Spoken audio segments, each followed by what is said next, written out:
Minister ने इतना बड़ा आश्वासन देके गया है कि 15 दिन के अंदर सब सुविधा उपलब्ध होंगी। आज कई साल हो गया ये हॉस्पिटल को चालू होके, तो यहाँ कोई सुविधा उपलब्ध नहीं। आज हेल्थ मिनिस्टर ने यहाँ विजिट किया था, तो ये जो हॉस्पिटल में सुविधा उपलब्ध नहीं है, कब तक हो जाएगी? कोविड में जल्दी शुरू किया गया था, लेकिन इसके अंदर सारी फैसिलिटीज़ नहीं है जी। अभी आज 4 दिन पहले है एक लड़के ने मुझे फ़ोन किया कि मैं अपनी वाइफ को लेकर गया, उसमें वो अपना एक उधर है ना मुंडी में शताब्दी नहीं देवनार मेटर्निटी हॉस्पिटल गया। वहाँ कहा कि एक क्रिटिकल पोजीशन है, यहाँ पे इसका है तो यहाँ डिलीवरी नहीं होगी, साइन जाओ। वो साइन गया, 6 घंटे तक उसकी वाइफ बाहर बैठ कर रोती रही, अंदर कोई लेने को तैयार नहीं। क्या बात है, देखिए बम्बई शहर में हो रहा है तो गाँव में क्या होता होगा।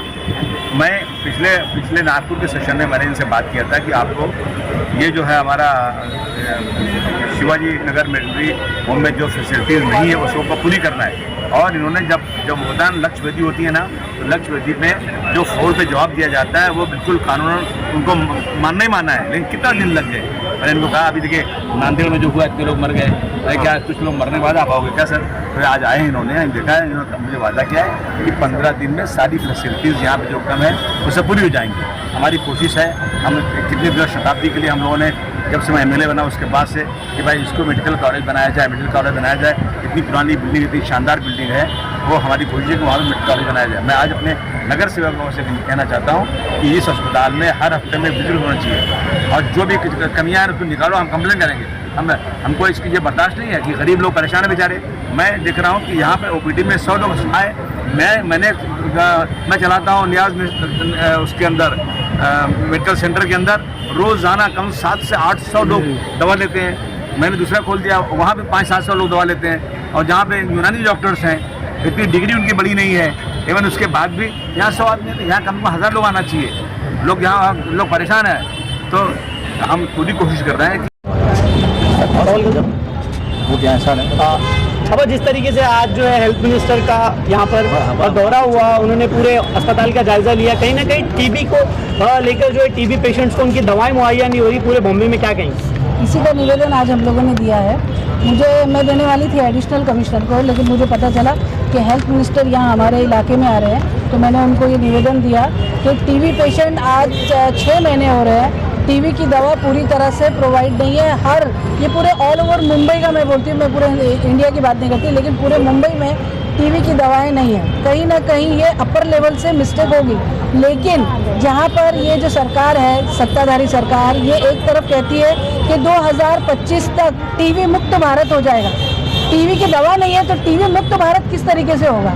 क्या टीबी के पेशेंटों को ये लोग मार देंगे बिना दवा के, तभी अपने आप मुक्त हो जाएगा? हम लोग ये समझे, लेकिन अभी जो ऑफिसर्स आए थे उन्होंने कहा कि नहीं, थोड़ी सी दवा आई है, लेकिन थोड़ी सी दवा समाधान नहीं है, क्योंकि हमारे मानपुर शिवाजी नगर में डंपिंग ग्राउंड जैसे बीमारी का घर इन्होंने दिया है, SMS कंपनी दी है, जो जिससे पूरी बीमारी का रेशो मानपुर शिवाजी नगर में सबसे ज़्यादा है, टीबी का रेशो सबसे ज़्यादा है। उसके बाद अगर हम लोग गरीब लोगों को दवा फ्री में नहीं देंगे, जबकि आपने देखा होगा कि टीबी की मेडिसिन बहुत महंगी आती है, और वो सारी 5-6 मेडिसिन का एक कोर्स होता है, और मेडिसिन में भी अगर ये लोग 2 दे रहे तो 3 नहीं दे रहे हैं, 3 दे रहे तो 2 नहीं दे रहे हैं। अभी ये कोई तरीका नहीं हुआ। अगर काम करना है तो देखिए, महिला आरक्षण दे रहे हैं, बहुत सारे आरक्षण दे रहे हैं, जो फ्लाईओवर पे लाइटें लगाई जा रही है। अगर लाइटें पूरे इंडिया में, पूरे मुंबई में लगाने का इनको शौक है, लगाएं, लेकिन उससे पहले हमारी जनता की सुरक्षा इनका सबसे पहला धर्म है, जो आज सरकार में बिल्कुल नहीं हो रहा है।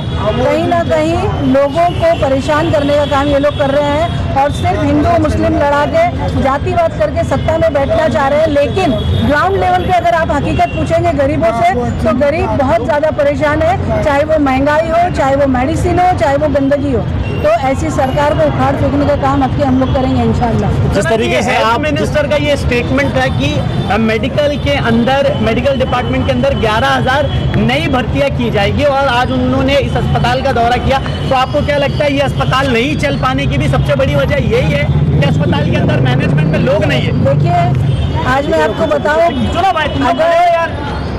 अगर ग्राउंड लेवल की हकीकत अगर आप देखें तो नगर सेवा बात कर रहे हैं ना इधर पे। हाँ चल। चलो, नगर सेवक के इलेक्शन आज जो जनता के सबसे करीब होता है वो नगर सेवक होता है। अगर सारे नेताओं में अगर आप देखेंगे सीएम, पीएम, एमपी, एमएलएस के अगर पब्लिक से सबसे क्लोज अगर कोई होता है तो नगर सेवक होता है। और इन्होंने नगर सेवक के इलेक्शन को कहीं ना कहीं नदारद करके रखा हुआ है। कॉरपोरेशन पूरी तरह ठप हो गया है।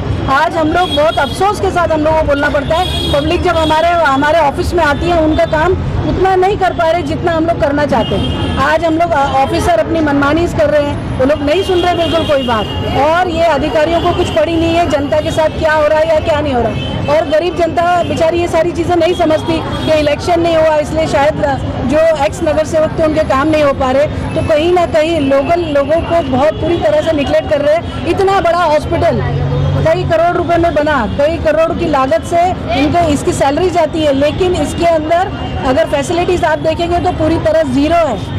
अगर सिक्योरिटी अगर आप देखेंगे तो एजेड आदमी को सिक्योरिटी बिठा देते हैं, जबकि सबको पता है कि मानपुर शिवाजी नगर एक सेंसिटिव इलाका है। यहाँ पे कहीं भी अगर सिक्योरिटी देना है तो एक अच्छे लेवल की सिक्योरिटी इनको यहाँ पर देना चाहिए, डे नाइट देना चाहिए, 24 आवर्स देना चाहिए, 8-8 घंटे के हिसाब से 3 शिफ्ट में यहाँ पे सिक्योरिटी होना चाहिए, जो कि राइफल वगैरह के साथ होना चाहिए। लेकिन ऐसी कोई भी फैसिलिटीज़ यहाँ नहीं देते, जिसके वजह से नर्सें भी डरती है, डॉक्टर्स भी डरते हैं, क्योंकि यहाँ पे बहुत सारा नशे का कारोबार चलता है, जिसके वजह से ये सारी बातें हैं। बहुत सारा आपने मुझे भी कंप्लेंट्स आई थी कि पीछे से कोई खिड़की का कांच तोड़ देता है, उनमें से चोरी होने का अंदेशा रहता है। तो ये सारी बातों पे आज हेल्थ मिनिस्टर आए थे, मुझे उम्मीद है जिस तरीके से वो यहाँ 15 दिन का उन्होंने अल्टीमेटम दिया, 15 दिन के बाद वापस आऊंगा। जिस तरीके से वो यहाँ पर बात कर रहे थे, मुझे कुछ उम्मीद की किरण दिखती है। और 15 दिन में उन्होंने कहा है कि मैं एक सरप्राइज विजिट करूंगा, और हम लोग उस सरप्राइज विजिट का हम सब बेसब्री से इंतजार कर रहे हैं, और उम्मीद है कि इनके काम पूरे होने चाहिए। मैडम एक बड़ा सवाल है कि यहाँ पर गरीब तबके के लोग हैं, तो यहाँ पर जो इलीगल जो हॉस्पिटल चल रहे हैं उस पर समाजवादी के 5 नगर सेवक है, एक एमएलए है, तो यहाँ पर जो मनमानी का जो ये हॉस्पिटल वाले पैसा लेते हैं उस पर क्या कार्रवाई करवाएगा? नहीं, देखिए नगर सेवक की आप ये नहीं है, ये जो कार्रवाई करना है नगर पालिका को करना है। लेकिन मुद्दा नहीं, मुद्दा हमने बहुत बार उठाया है, और कॉरपोरेशन में जब प्रभाग समिति की मीटिंग होती थी, हमारे एमएलए के साथ सारे नगर सेवक ने हमेशा से आवाज़ उठाई है कि जो इलीगल हॉस्पिटल से वो बंद होने चाहिए, जो गैर कानूनी डॉक्टर से उनको हटाएं। लेकिन ये काम किसका है? नगर पालिका का। लेकिन नगर पालिका अपने सारे कामों में फेल है, चाहे वो इलीगल बांधकाम होने दो, चाहे वो हॉस्पिटल होने दो, चाहे गंदगी होने दो, चाहे एजुकेशन होने दो। आप जितने भी स्कूल की हालत जाके देखेंगे, अभी आज यहाँ पर पूछा जा रहा था तो सिर्फ दूध मिलता है लोगों को, लेकिन मुझे लगता है और भी फैसिलिटीज़ यहाँ होंगी। अभी मैं उसका पूरा वो देखूंगी सर्कुलर, उसके बाद हम लोग उस पर बात करेंगे।